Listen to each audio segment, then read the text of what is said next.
Бисмилла, қалдарыңыз қалай? Мен бүгін үй жағдайында шебуреке жасайтын боламын. Ол үшін ең алдымен мен картоптың сыртын аршып, суға пісіріп аламын. Осылай турап.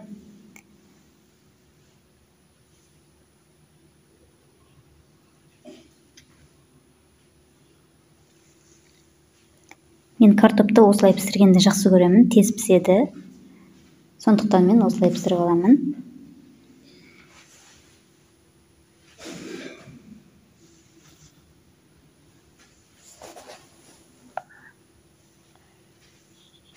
İçine tuz салып, біз картопымызды қайнатып аламыз. Біз картопымыз піскенше оған дейін біз қамырын дайындай береміз. 1 килограмм ұнға тұз салып, біз қайнап тұрған сумен қамырымызды илеп аламыз. Міндетті түрде қайнап тұрған суға илену керек. Сонда біздің шөберектеріміз өте қытырлақ болып шығады. Сондықтан қайнаған суға илейміз. Осылай бірінші қасықпен жақсылап араластырып аласыздар.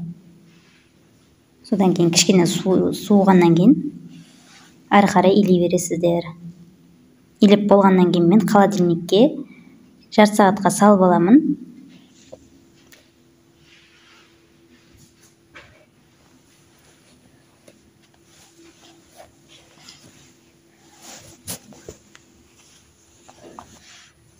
Міне осылай иледім. Енді кезекте мен осыны пакетке салып, холодильникке саламын. Біз холодильникте жарты сағат болғанша мен оған дейін салмасын дайындай беремін. Манағы біздің картопымыз уже пісіп қалды. Енді сол картопыма тұз бұрышын салып, езіп, начинкасын дайындап қоятын боламын. Жасалу жолы өте қарапайым, оңай. Сіздер де міндетті түрде осылай жасап көріңіздер. Сіздердің шеберектеріңіз бір жасағаннан ақ шығады. Үстіне қара бұрыш салатын боламын.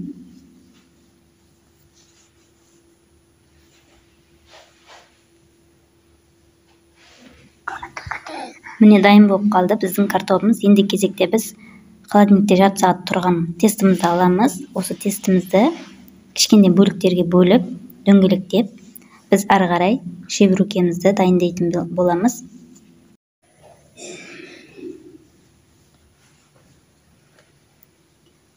Менің алтын көрермендерім, менің видеоларымда міндетті түрде соңына дейін қараңыздар. Және де видеоға қатысты өз пікірлеріңізді қалдыруды ұмытпаңыздар.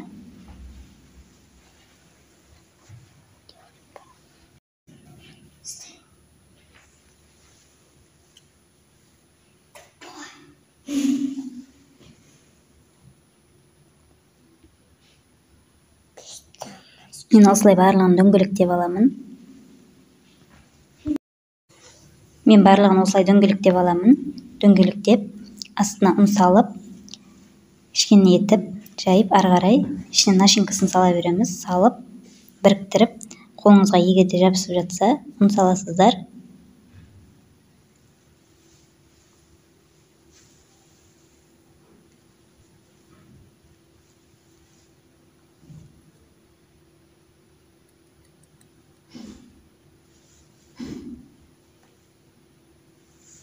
Менің алтын көрермендерім, менің видеоларыма міндетті түрде лайк, комментарий қалдырыңыздар.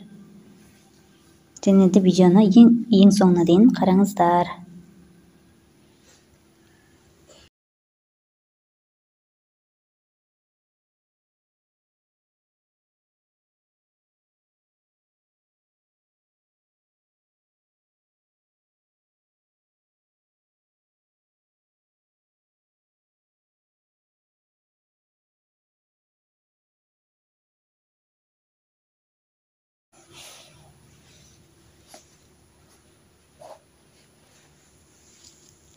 Қамырымыз егер де жабысып жатса, ұн саласыздар.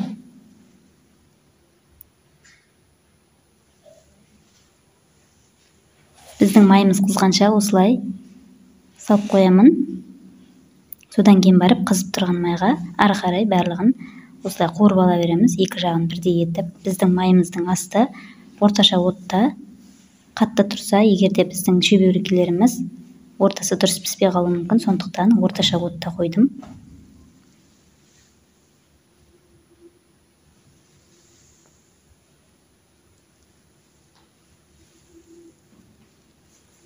Міне біздің шүберекелеріміз дайын болып қалды. Өте қарапайым, тез. Сіздер де міндетті түрде осылай жасап көріңіздер. Сіздермен болған мен Гүлжайнар. Сау болыңыздар.